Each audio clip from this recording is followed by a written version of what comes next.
الحمد للہ وکفی وسلام علی عبادہ الذین اصطفیٰ وخاصۃ علی محمد رسول اللہ صلی اللہ تعالی علیہ وسلم۔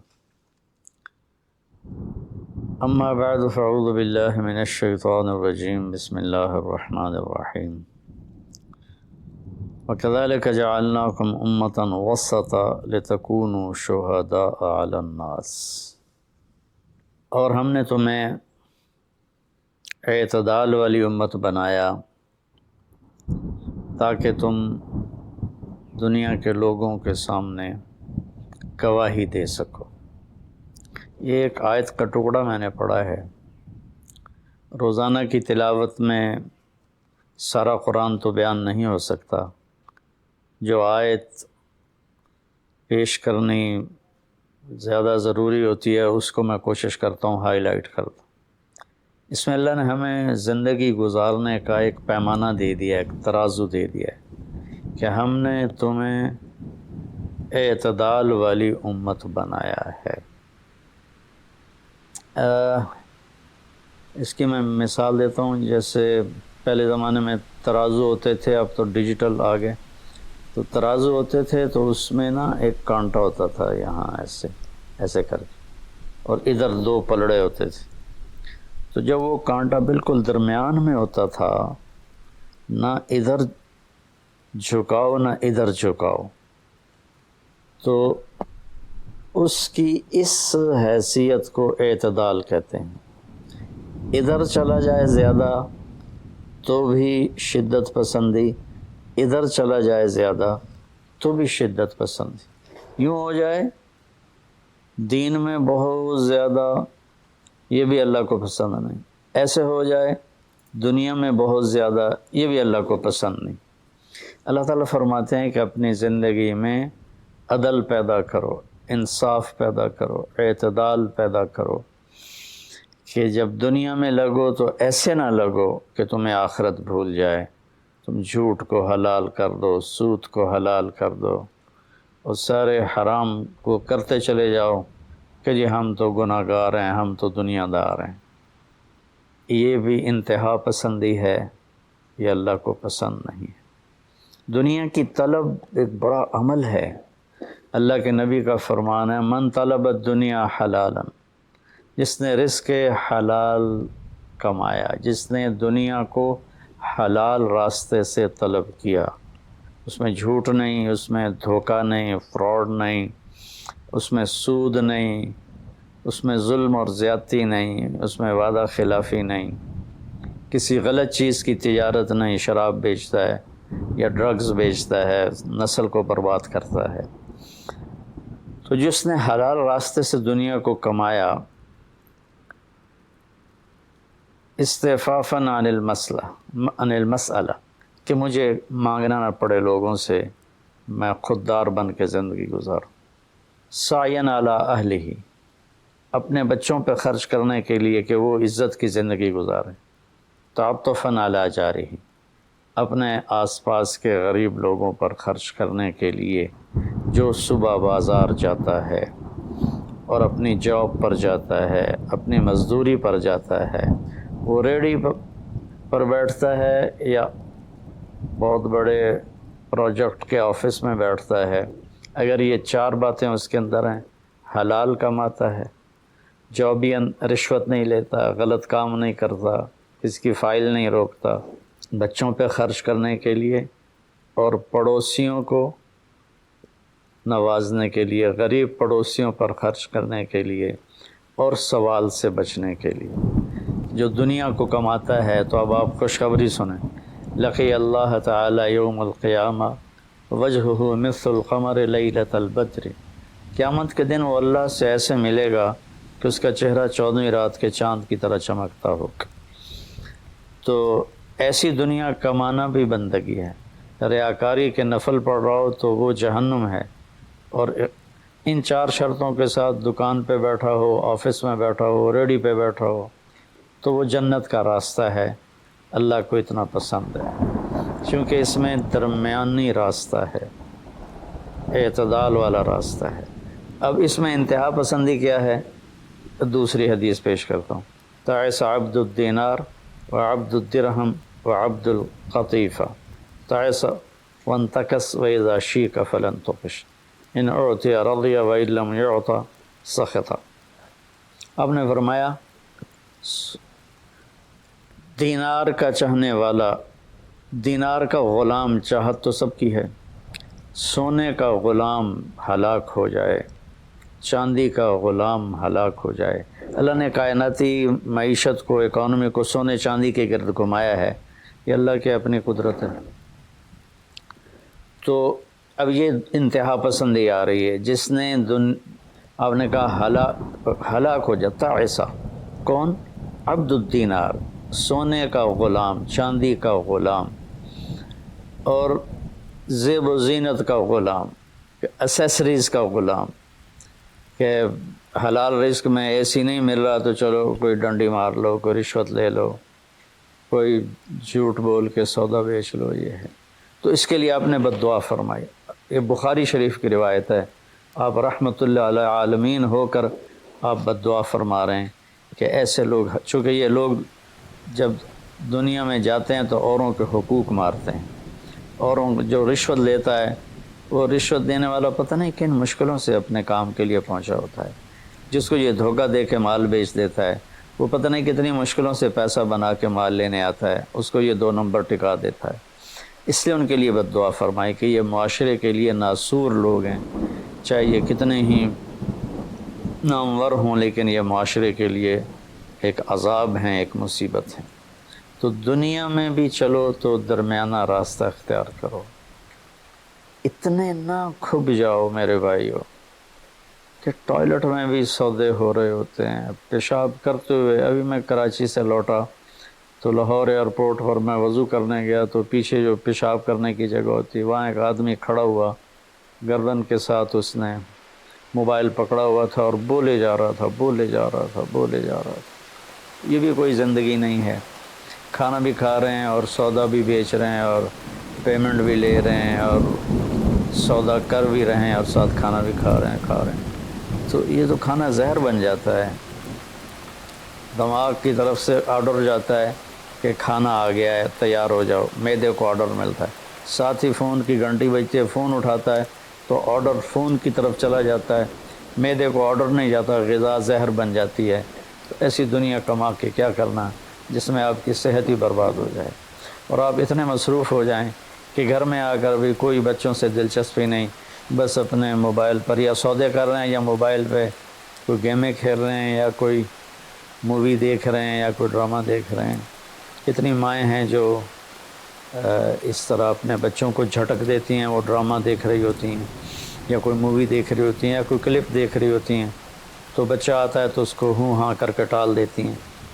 میرے بھائیو، میری بہنوں، اپنی زندگی کو وہ درمیان میں لاؤ. درمیان میں آپ کو مثال دیتا ہوں. گاڑی کے چاروں ٹائر میں ہوا بیلنس ہو تو گاڑی صحیح چلتی ہے، چاہے ایف ایکس کیوں نہ ہو. اور اگر ہوا اوپر نیچے ہے، بیلنس نہیں ہے، تو مرسڈیز بھی ہوگی تو وہ چلنے میں آپ کو تکلیف دے گی. ایک گاڑی ہے، انسان بھی، اس کو بھی بیلنس آف لائف چاہیے.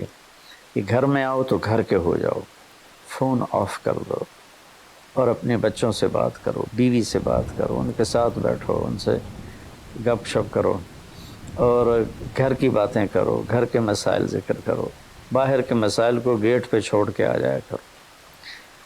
تو یہ تو دنیا ہے نا، اللہ نے اس میں ناپسند کیا ہے کہ ہم اپنے آپ کو زیادہ کھپائیں. لیکن دین میں بھی اللہ نے ناپسند کیا ہے کہ ہم اس میں زیادہ لگ جائیں. لا تغلوا فی دینکم، اپنے دین میں انتہا پسندی پہ مت جاؤ.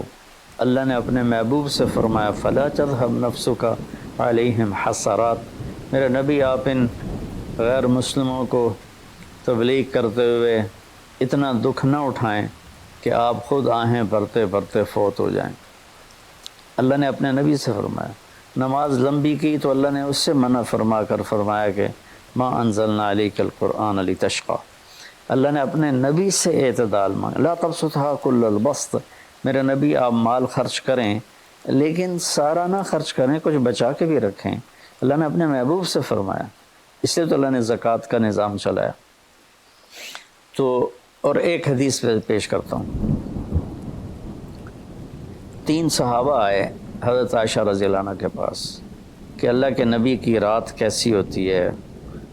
تو انہوں نے فرمایا کہ سوتے بھی ہیں اور اٹھتے بھی ہیں، نفل بھی پڑھتے ہیں، بلکہ آپ کی بہت خوبصورت عادت تھی جب آپ تہجد سے فارغ ہو جاتے تو یوں کر کے لیٹ جاتے، ایسے کر کے، اور حضرت عائشہ رضی اللہ تعالیٰ عنہ بھی اٹھ جاتی تو آپ ان کے ساتھ اسی حال میں باتیں کرتے، گپ شپ لگاتے.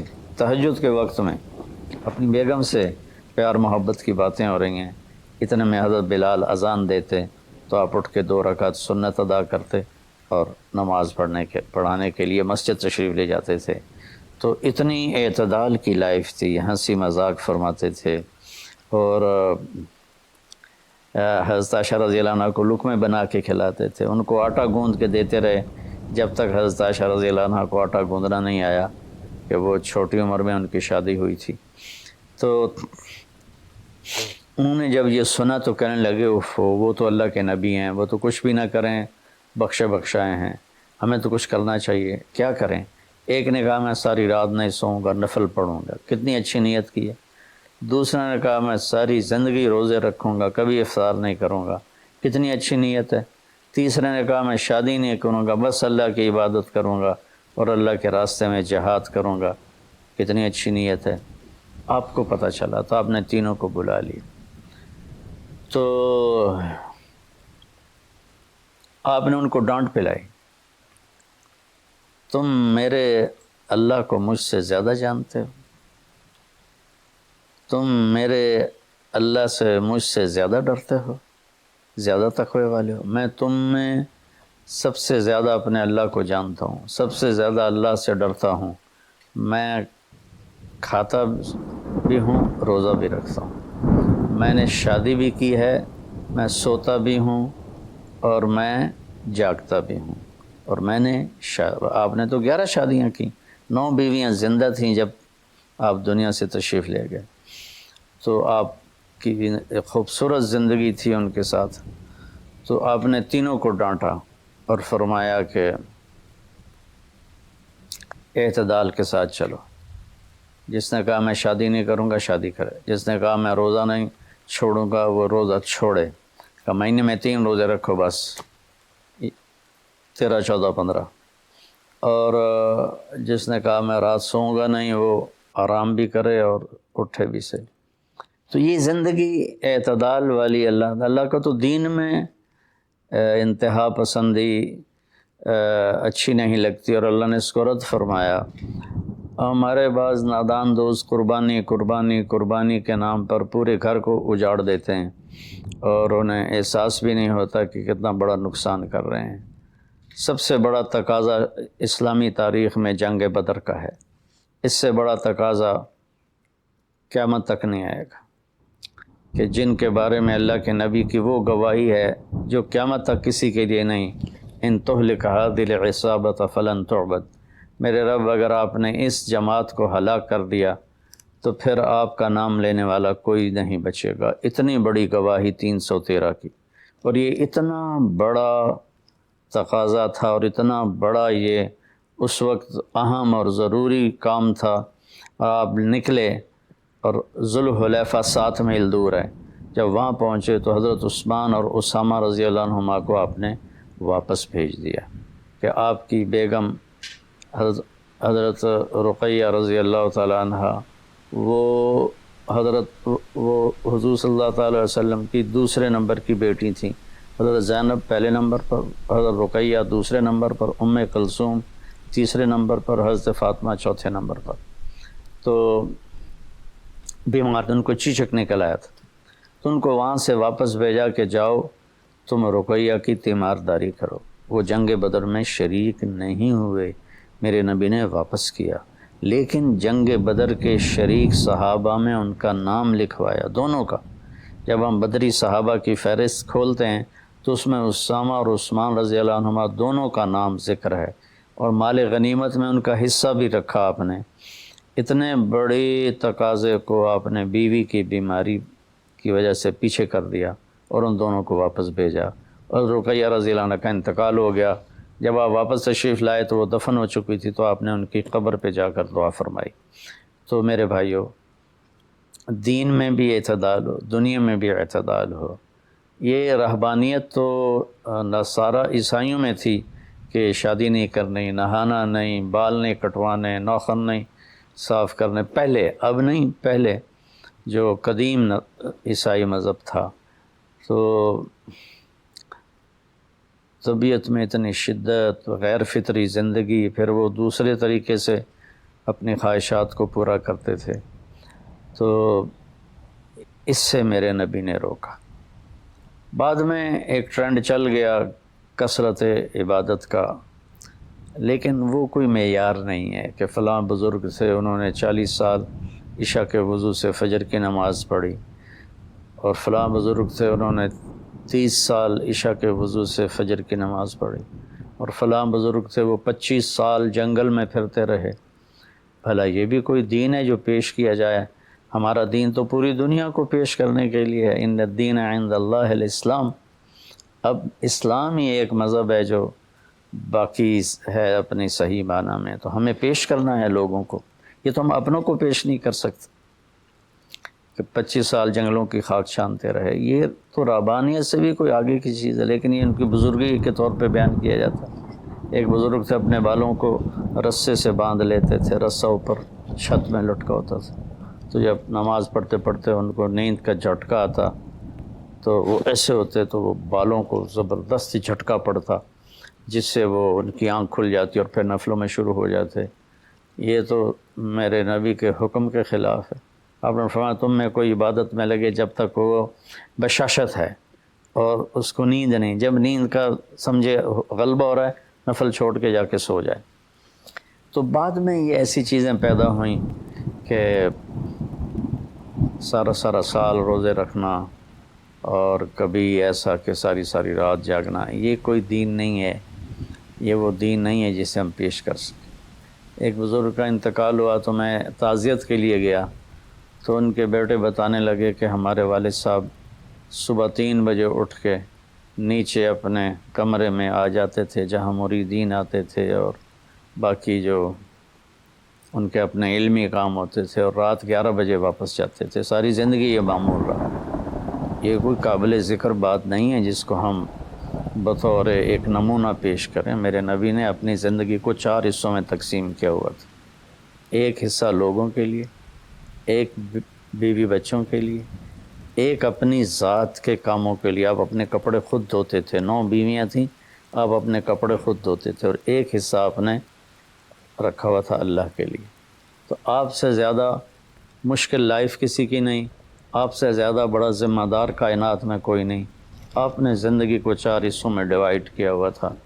تو اگر ہم دنیا میں لگتے ہیں تو حلال حرام بھول جاتے ہیں، جھوٹ سچ بھول جاتے ہیں، دھوکہ دیانت کو بھول جاتے ہیں، اور دین میں لگتے ہیں تو بچے بیوی بھول جاتے ہیں، اپنے کام کاروبار بھول جاتے ہیں۔ آپ دیکھیں اصحاب صفہ وہ تھے جن کا کوئی کام نہیں تھا، لیکن 10 مبشرہ میں سے ایک بھی اصحاب صفہ میں نے، خلفاء میں ایک بھی اصحاب صفہ میں نے۔ اور اصحاب صفہ کوئی دینی تقاضوں کے لیے فارغ نہیں بیٹھے تھے، اصحاب صفہ کا ٹھکانہ کوئی نہیں تھا۔ جب صدیقی دور میں ٹھکانے مل گئے تو اصحاب صفہ بھی ختم ہو گئے۔ تو بھائیو، میری گزارش ہے آپ سب کی خدمت میں کہ اعتدال کی زندگی گزارو، اللہ کے واسطے اعتدال کی زندگی گزارو۔ ایک صحابی آئے، بڑے مالدار تھے، کپڑے ان کے پرانے بھی تھے اور بڑے گھٹیا قسم کے تھے اور میلے بھی تھے۔ آپ نے ان سے فرمایا کیا ہوا، غریب ہو گئے ہو؟ کہا جی نہیں۔ آپ نے فرمایا تو اللہ نے جو تجھے دیا ہے تو وہ چاہتا ہے کہ اللہ تیرے اوپر اس کا اثر دیکھے، اٹھو جا کے کپڑے تبدیل کر کے آؤ۔ آپ نے ان کو واپس بھیجا، ان کے کپڑے تبدیل کروائے۔ تو یہ کہ کسی کو اللہ رزق دیتا ہے، وہ اچھے کپڑے پہنتا ہے، اچھی سواری استعمال کرتا ہے، اچھے گھر میں رہتا ہے، اپنا کاروبار دیکھتا ہے، اس کو دنیا داری نہیں کہتے۔ دنیا داری تو جھوٹ اور فراڈ اور حرام اور رشوت، جتنے غلط راستوں سے جو جانا ہے کاروباری زندگی میں، یہ دنیا داری ہے۔ عبد الرحمن بن عوف رضی اللہ تعالیٰ عنہ نے وراثت میں اتنا سونا چھوڑا کہ بچوں میں تقسیم کرنے کے لیے وراثت کو کاٹتے کاٹتے آریاں ٹوٹ گئیں. 1000 گھوڑے، 10,000 بکریاں اور 1000 اونٹ، یہ مال مویشی ان کے پاس تھے، اور زمینیں الگ تھیں. لیکن وہ 10 بڑے صحابہ میں ہیں، ٹاپ 10 صحابہ میں ہیں. تو بھائیو، رمضان کا مہینہ ہے، اللہ سے مانگیں کہ اللہ ہمیں اعتدال والی زندگی نصیب فرمائے. السلام علیکم.